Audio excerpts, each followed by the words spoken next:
কোনো স্থানে যদি আপনাকে মূল্যায়ন না করা হয় সেই স্থানটা আপনি চেঞ্জ করেন। কিছু কিছু জায়গায় দেখবেন আপনাকে কোনো মূল্যই দেওয়া হয় না, ছাগলের 3 নাম্বার বাচ্চার মতো মনে করা হয়।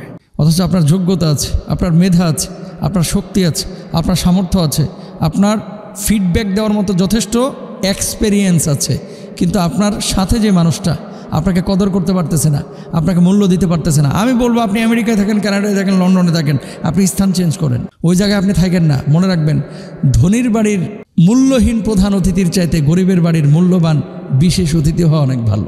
যে আপনাকে মূল্য দিতে জানে না তার সাথে থাকেন না, আপনাকে ছোট করে ফেলবে ভাই। আরও কেন? আপনার মনোবল ভেঙে দেবে যে আপনার এতে কিচ্ছু হবে না। তাহলে কি করবেন? যেখানে আপনি মূল্য পাবেন সেখানে যান, আলহামদুলিল্লাহ ভালো ফলাফল পাবেন। আর মনে রাখবেন যে পৃথিবীর কোনো মানুষ কিন্তু আপনাকে এইভাবে ধাক্কা মেরে উপরে তুলে দেবে না। ধাক্কা মেরে উপরে তোলার চাইতে টাইনে ধরে নিচে নামানোর সংখ্যা অনেক বেশি। তাহলে আপনি উঠবেন কিভাবে? তাওয়াক্কুলটা আল্লাহর উপরে হবে, চেষ্টাটা আমার পক্ষ থেকে হবে, প্রতিদান আল্লাহর পক্ষ থেকে।